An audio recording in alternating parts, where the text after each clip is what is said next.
ഈശോയെക്കുറിച്ച്, ഏകരക്ഷകനായ യേശുവിനെ കുറിച്ച് നമ്മളെങ്ങനെ ജീവിക്കണമെന്ന് നമുക്ക് പറഞ്ഞു തരികയായിരുന്നു.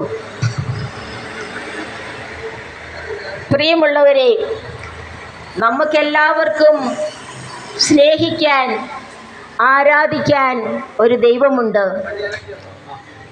നാനാജാതി മതസ്ഥരായ നമ്മൾ ഓരോരുത്തരും ഒരുമിച്ച് ജീവിക്കുകയാണ്. ഒരു കുടക്കീഴിലെ മക്കളെന്ന പോലെ ഒരുമിച്ച് ജീവിക്കുകയാണ്. നമ്മളെല്ലാവരും ഏതെങ്കിലും ദൈവത്തെ ആരാധിക്കുന്നുണ്ട്. ഞാനൊരിക്കൽ ബസ്സിൽ യാത്ര ചെയ്യുമ്പോൾ എൻ്റെ അടുത്തിരിക്കുന്ന സഹോദരികളോട് ഞാൻ വർത്തമാനം പറയാറുണ്ട്, സംസാരിക്കാറുണ്ട്. അപ്പോൾ അടുത്തിരിക്കുന്ന ഒരു ഹിന്ദു സഹോദരിയാണെങ്കിൽ ആദ്യം പേര് ചോദിക്കും, പിന്നെ എവിടെയാ വീടെന്ന് ചോദിക്കും.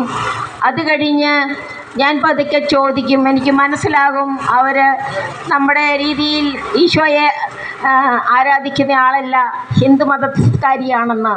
പക്ഷേ ഞാൻ ആ സഹോദരിയോട് ചോദിക്കും, ഈശോയെ അറിയുമോ, ഈശോയെ പറ്റി കേട്ടിട്ടുണ്ടോ എന്ന് ഞാൻ ചോദിച്ചു. അപ്പോൾ ആ സഹോദരി എന്നോട് പറഞ്ഞത്, ഉണ്ട് സിസ്റ്ററെ, കണ്ടിട്ടുണ്ട്, ഈശോയെ കണ്ടിട്ടില്ല, പക്ഷെ ഈശോയെ പറ്റി ഒത്തിരി കേട്ടിട്ടുണ്ട്. ഈശോ ഒരു വിശുദ്ധനാണ്, നന്മ മാത്രം ചെയ്യുന്ന വ്യക്തിയാണ് എന്നൊക്കെ ആ സഹോദരി എന്നോട് പറഞ്ഞു. അപ്പോൾ എനിക്ക് ഒത്തിരി സന്തോഷം തോന്നി. ഈശോ ആരാണെന്നറിയാതെ, ഈശോയെ അനുഭവിക്കാൻ പറ്റാതെ ആ ഹൈന്ദവ മതത്തിൽ വിശ്വസിച്ചുകൊണ്ട് അവരാരാധിക്കുന്ന, അവർ വണങ്ങുന്ന ശിവനോ കൃഷ്ണനോ രാമനോ ഒക്കെയാണെന്ന് എന്നോട് പറഞ്ഞു. പക്ഷേ അങ്ങനെയാണെങ്കിൽ തന്നെ അവരിലെല്ലാം ഉള്ളിൽ ഒരു നല്ല സ്നേഹത്തിൻ്റെ ആ യേശുവിനെ അവർ കൊണ്ട് നടക്കുന്നുണ്ടെന്ന് എനിക്ക് മനസ്സിലായി. അതേ സഹോദരങ്ങളെ, എല്ലാത്തിനും ഒരു സമയമുണ്ട്. നാം എല്ലാവരും പല ദൈവങ്ങളെ ആരാധിക്കുന്നവരാണെങ്കിലും സത്യദൈവം ഒന്നേയുള്ളൂ.